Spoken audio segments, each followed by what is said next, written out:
Quem dirige a minha vida, a sua vida, a nossa vida? Quem será? O que será? Se você imagina que seja você,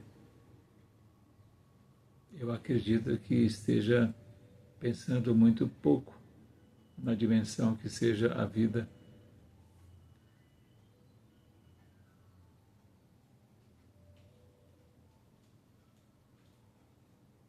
Eu creio até que se nós fôssemos o motorista da nossa própria vida, talvez nós estivéssemos em situações muito mais precárias.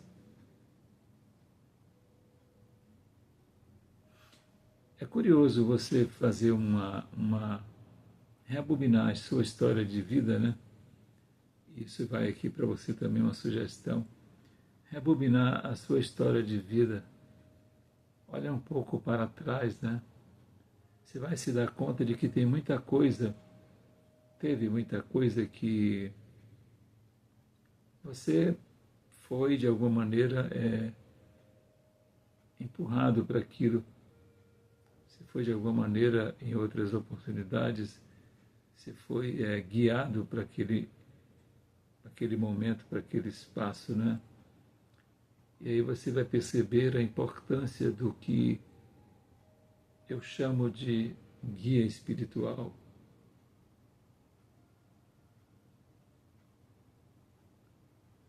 Todos nós temos um guia espiritual, um ou dois guias ou mais guias, né? Todos nós. E é curioso porque o guia espiritual, ele não é uma babá nossa. Ele não é um espírito que esteja nos dando a mão como se faz uma babá com a criança. Ele fica à espreita, nos orientando e nos assistindo. Qual é o papel de um guia? Essa é a minha pergunta para você. Quando você pensa em guia, você lembra muito daquelas aventuras na selva, em que aqueles guias da floresta, né? Eles carregam as malas, as bagagens, e eles vão na frente porque eles conhecem o caminho, não é isso? Um grande e ledo engano pensar assim sobre os guias espirituais. Eles não carregam nossa bagagem, senão nós não teríamos a noção real do peso dessa bagagem. Mas eles ficam nos intuindo as ideias. Muitas vezes, a depender da nossa rebeldia, ele nos deixa cair dentro da fogueira assim, para a gente se queimar todo, né?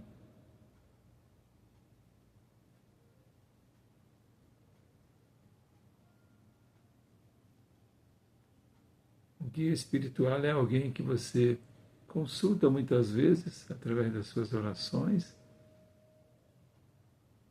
você ouve muitas vezes através das suas intuições,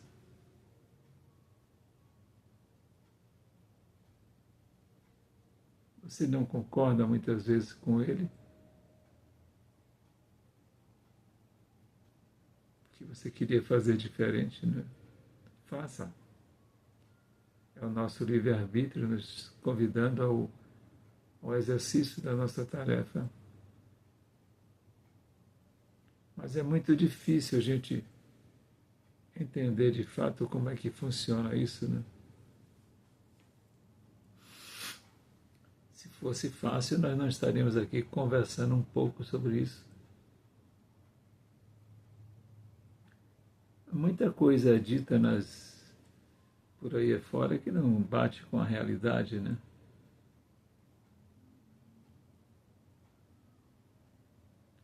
Muitas vezes o nosso guia espiritual se vale de um amigo, de uma amiga, de um parente, de um companheiro, de uma companheira, enfim, para nos intuir, para nos dar algum recado, né?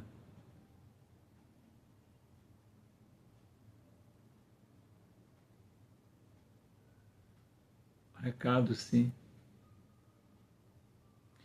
Eu me recordo que em 1982 eu morava em Fortaleza, Ceará. E voltei para Salvador, Bahia, né? Voltei para a Bahia. Na verdade, eu voltei via Feira de Santana. E daí mais alguns meses, não muitos meses, o meu filho querido adoecera. Uma doença grave que me tirou realmente do chão e do sério.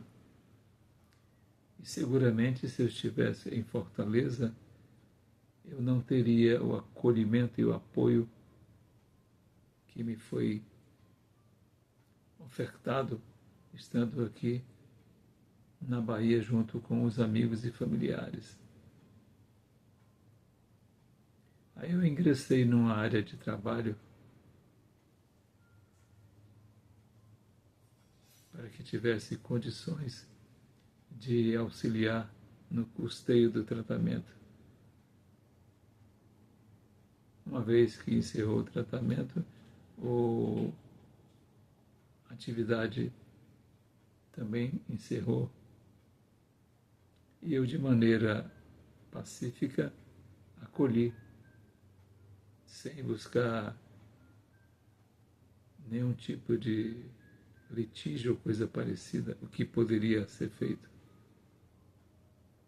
E aí eu ingresso na área da psicologia, aonde estou esses anos todos e me sinto feliz e cumpro com a minha vida com um sentimento de, vou usar aqui as palavras de um colega que me disse uma vez, um sentimento de um sacerdócio. A minha prática na psicologia eu faço de maneira sagrada. Não faço da minha prática profissional uma prática comercial.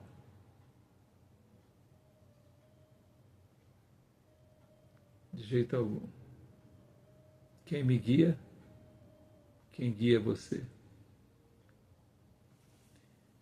Namastê, namastê.